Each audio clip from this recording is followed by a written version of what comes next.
enfants de la Terre, bien le bonjour. Alors, samedi 23 mai, on va parler d'une nouvelle chaîne.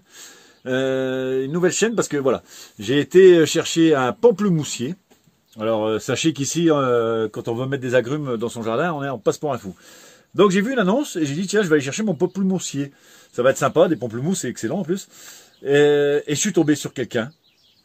Alors là, sous le cul, je suis pas le seul fou dans le Cantal. Elle cultive des, comment ça s'appelle, des agrumes en extérieur. Citronnier, mandarinier, enfin tout ce qu'il y a comme agrumes, main de Bouddha, citron 4 saisons, citron vert, oranger et pamplemoussier. Elle en fait des boutures, elle essaie de faire en sorte de les acclimater au climat, et on a passé, en fait, je devais aller juste chercher mon pamplemoussier, et je suis resté 2h30 à discuter avec elle, donc j'ai appris beaucoup de choses. Elle a un tomatillo, un arbre à tomates aussi, à l'extérieur. Elle m'a donné un, comment ça s'appelle, un fruit de la passion banane. Ça c'est gentil d'ailleurs. Et en plus on peut les mettre à l'extérieur ici, donc moi je me casse la tête à mettre en serre.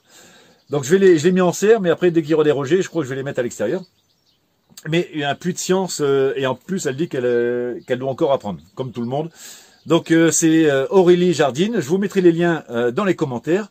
Allez voir sa chaîne, vraiment, elle est vraiment sympa. Elle débute, attention, elle le dit elle-même, mais elle est excellente, d'un naturel, d'une fraîcheur qui, vous verrez, vous tomberez amoureux comme moi de son savoir. Donc voilà. Deuxième truc, je voudrais parler, on m'a dit que je prenais les pincettes par rapport à la permaculture, par rapport au paillage. Alors sachez que je ne prends pas de pincettes par rapport à la permaculture. C'est juste que je respecte des gens qui ont mis en place des techniques, que ce soit la permaculture ou le potager du paresseux, la phénoculture ou l'holisticulture avec, je ne vais plus revenir sur son prénom. Donc voilà, ou le traditionnel. Je respecte tout simplement et j'ai rien à dire. De toute façon, j'ai juste moi parlé de dépaillage. Et quand on fera un tour dans le potager, vous verrez que aussi bien les courges que j'ai mis que celles que j'ai semées d'ailleurs qui sont sorties, bah voilà, je crois que je vais avoir trop de courges, plus encore tous les semis que j'ai là. Je crois que j'ai un peu trop, j'ai eu la main lourde un peu sur les courges, tout ce qui est cucurbitacées cette année. Mais pareil, les salades, tout ça, je m'amuse à prendre les graines, je les jette un peu partout. Et puis bah mine de rien, ça pousse. Donc voilà. Et puis voilà, donc on va parler aussi de mes pommes de terre. Parce que en parlant de la permaculture, le seul point, enfin un des seuls points, ou le principal que j'ai pris en compte, c'est observer la nature. Et le non-effort, hein, comme ce qui se passe dans la nature, tout pousse sans effort, sans se casser la tête. Donc les pommes de terre sont un très bon exemple pour moi cette année. Je vais vous montrer tout ça. Bon, déjà on va parler pommes de terre qui sont dans ma serre collées à la grange. Là c'est les pommes de terre nouvelles que je suis en train d'enlever pour pouvoir remettre d'autres plants. Donc là j'ai jeté des graines de salade entre les deux. Et puis voilà. Voilà, ça va faire une de plus peut-être.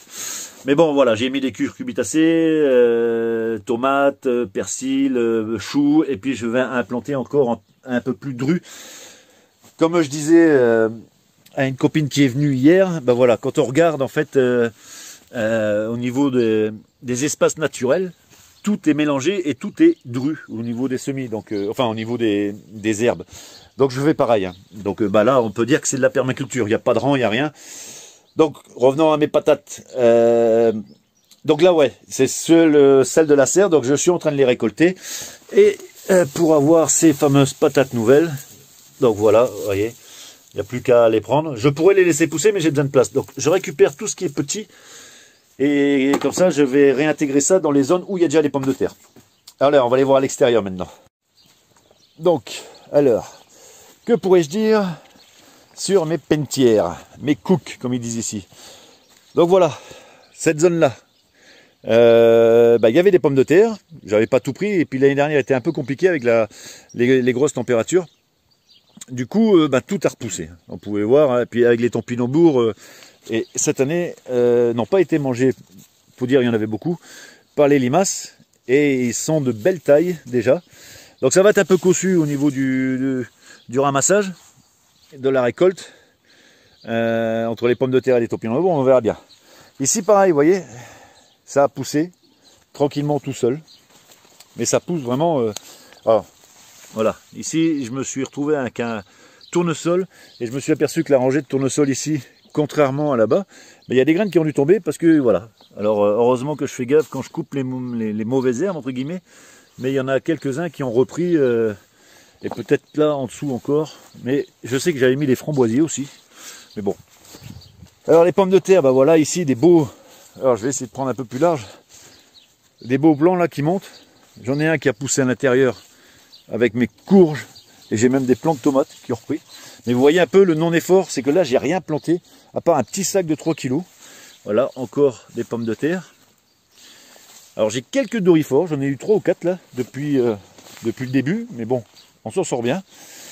Je m'aperçois que, je fais des petites apartés, hein, mais au fur et à mesure que je les arrache de plus en plus courtes, elles font des graines de plus en plus vite en fait. Donc comme si elles étaient, vous voyez, regardez ici, tout de suite ça monte en graines, comme si elles essaient de se défendre. Et je pense qu'en fait à force de les... Je vais tuer la racine. Ah bah voilà, encore pommes de terre ici. J'en ai qui se sont mis avec mes patates douces. Voilà, tranquillement, bah là il y a une patate douce. Donc en fait tout se mélange, hein, et ça n'a pas l'air de se plaindre. J'en ai qui se sont mis avec mes petits pois. Donc c'est très bien, très bonne association. Ça répulse normalement les dorifores. Et puis après voilà, j'en ai encore ici. Voilà. Alors ça c'est des plants... hop. Et j'ai mis des petits pots de lin aussi avec. Dans quelques zones. J'enlève les graines. Et là c'est des plants que j'ai mis moi-même au mois de mars, mars-avril. Vous voyez la différence, c'est qu'ils sont tout petits. J'ai ma petite zone là-bas aussi. Ah, décidément, il n'y a pas une vidéo où j'arrive pas à me casser la figure. Donc voilà, alors je vais pas repailler, parce que je me dis qu'avec tout ce que j'ai comme plant de pommes de terre, parce que là c'est que le potager du bas, j'ai pas besoin de faire des multi-étages pour avoir une récolte de dingue, je laisse comme ça. Alors, le potager du haut, là où voilà l'année dernière, ça avait tout cramé, j'avais mis des bleus d'Artois, et ça n'avait pas marché. Trop de chaleur. Bien ici en plus plein sud, plein soleil. Et ben voilà, j'avais fait du coup une petite... Oh ben, il va falloir que je vienne récolter mes fraises. J'avais mis... du coup j'avais fait un bac à fleurs, vous voyez. Il y a des fleurs, j'avais mis de l'ail, il y a des salades. Je pense même que je dois avoir un plant de tomate, s'il n'est pas mouru, il doit être quelque part. Bah, il doit être quelque part. Ah bah il est ici, tranquille, petit plant. Je sais même pas si j'en ai pas mis 2, parce que je me sers aussi des structures pour après mettre des ficelles. Et ben là voilà, la bleue d'Artois est ressortie en fait. Donc sans rien faire. La zone là pareil, il y a des pommes de terre qui ressortent. C'était les pommes de terre qui étaient dans la serre, mais qui, comme j'ai tout décaissé, du coup j'ai pas laissé le temps, donc j'ai tout mis là, et ça ressort. Et ma plus grande déception l'année dernière, parce que toutes les fans avaient cramé, c'était ici. Tout le long, hop, jusqu'au rame. Et bah, j'y ai mis des tomates. Alors, des tomates qui violettes, c'est une nouvelle sorte. Non, elle a dû prendre un peu le frais. Parce qu'on a quand même des 4-5 degrés, voire 3 degrés le matin, et puis du 20, 30, 20, ouais, même 30, des fois l'après-midi. Donc là aussi. Et je me suis dit, je vais tout dépailler, et je vais y mettre des curcubitacées, parce que j'ai des plants encore à mort. Mais le problème, c'est que voilà, je vais pas le faire, parce que les pommes de terre de l'année dernière, ressortent. Donc cette année, avec 3 kilos que j'ai acheté, un tout petit sac, pour une fois, j'ai quand même des pommes de terre qui ressortent. Donc je pense que l'année prochaine, il n'y a plus besoin d'acheter de pommes de terre. Je suis arrivé à une autonomie où ça repousse. Alors du coup, je remets en question quelques principes, c'est-à-dire la rotation de culture, forcément. Mais bon, voilà. Alors on va me dire aussi, il y aura des dorifores forcément tous les ans, mais j'en ai quand même tous les ans. Puis ici, c'était une prairie, ma première année. J'avais des dorifores, donc j'en aurai quand même tout le temps, mais ça me fait plaisir moi de venir faire. Regardez, le délire. Ça va gros? Tranquille? Hein? Ouais, bah ouais, on pourrait m'appeler Blanche-Neige. Hein. Un jour mon prince viendra, un jour il m'emmènera. J'ai pas l'air de lui faire peur. Bon, je vais le laisser tranquille. Donc voilà. Donc pour un principe de rotation culture, je suis en train de foutre en l'air tout ce qui est établi, on va dire. Et pourtant, ça a l'air de marcher. Hein. Enfin ici, quoi. Peut-être parce que justement, il y a une certaine adéquation entre moi et la nature. Qui sait? Donc voilà, donc pour conclure, hein, quand vous voyez, quand je vous parle de non-effort, la pomme de terre est vraiment un exemple là parfait. Vous avez bien compris que le non-effort, je ne le pratique pas par rapport aux zones ou à la serre que je creuse. Là, forcément, il y a l'effort, mais je vous parle de non-effort au niveau du travail de la terre, au niveau des plantations, je m'embête vraiment pas. Et puis voilà, je remets aucunement en question, aucune pratique. Voilà, je respecte tout, je prends, je pioche à droite à gauche. Et tout ce qui m'apporte à moi du positif. Donc là, c'est la 4e année. J'ai vu certaines choses qui marchaient, certaines choses qui ne marchaient pas. Et puis j'y fais. Maintenant, il y a plein de trucs que j'arrive quand même pas à faire et que j'essaierai, mais je lâche pas l'affaire. Voilà. Alors, je vous conseille d'aller voir Aurélie Jardine. Je vous mets le lien. Et lui faire un petit coucou, ça lui fera plaisir. Et puis c'est bien parce qu'en plus, c'est à 10 km de chez moi, à vol d'oiseau.